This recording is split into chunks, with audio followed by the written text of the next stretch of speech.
pictures from Athens Live. That's what's that's the reception that the Greeks have planned for Angela Merkel, who's visiting today. We're going to continue our conversation with our guest host Ken Langone. Also, Nigel Farage is a member of the European Parliament, and Michelle Cruz-Cabrera continues with us, our international correspondent, who brought Nigel along. And it occurred to me, you've got such incendiary, no, but some. It's hard to tell the truth in this day and age at times, and you have opinions about the EU, but also about what's happening here in this country. And we went to break with you saying that we are talking about the debt here. We are talking about it quite a bit. Sure. But we are too. And I don't know whether people disparage the Tea Party and say that they're obstructionist, and 2010 ushered in this horrible period of divisiveness in this country, but they were elected for a reason. And for every Tea Party member that's in Congress, there's a constituency that elected them to try to say stop to the spending that we're doing. So we're at least talking about it. Can we avoid this fate that we're seeing in Europe? Well, I must say, when I was an Obama skeptic right from day one, it seemed to me that he is just the worst kind of politician. We've got it all across the Western world. People who get to the top in our countries who've got no experience of business or life at all. The classic career politician. So I've always been skeptical about him. I think the American spending levels are hopelessly out of control. And frankly, you know better here than some of those countries in Europe that we've just been talking about. And Romney, well, he did very well, obviously, in that TV debate last week. I would just like to see Romney be a bit less ashamed of who he is. It's as if he wants to hide from people the fact that he's made lots of money and been very successful.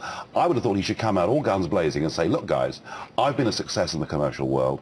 I'm the man that can make the tough decisions that America needs, and just be more upbeat about himself. You're all going to be shareholders of Bain Capital. You're all going to benefit from my expertise in knowing how to... Why not do that? Why not say that? Absolutely. There's something else here. The private equity world is inhabited by limited partners from the state funds. They're the biggest investors, for good reason. The returns there are better than what they're getting. So pensioners are benefiting, lots of average Americans are benefiting. The fact of the matter is, if I give you money and you're going to make me 5%, you're going to charge me 50 basis points. If I give you money and you're going to make me 20%, and you take 2%, which brings me down to 18%, and 20%, which brings me down to 15%. Nigel, I remember a commodities trading business. Yeah, absolutely. It's a good trade. But I remember the reaction with some of our colleagues in the UK at CNBC to the 47% remarks of Romney, and they looked disgusted by those remarks. It's not like, you know, the UK, it's not like you're in a position to throw stones in terms of... Our problem in the UK is 53%. Yeah.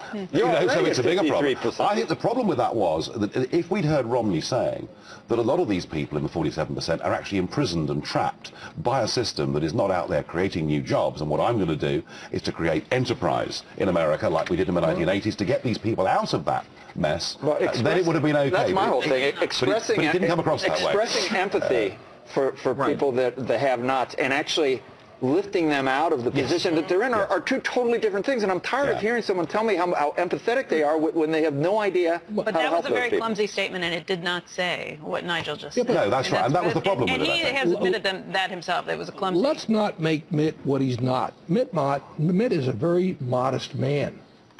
He's a very decent man. What you see is what you get. I think we need more of that in America today, where you can connect with the problems of the American people in the middle. And he made it clear the other night. The thing he's going to make certain is that he protects the middle class. Now, Obama wants to spin him.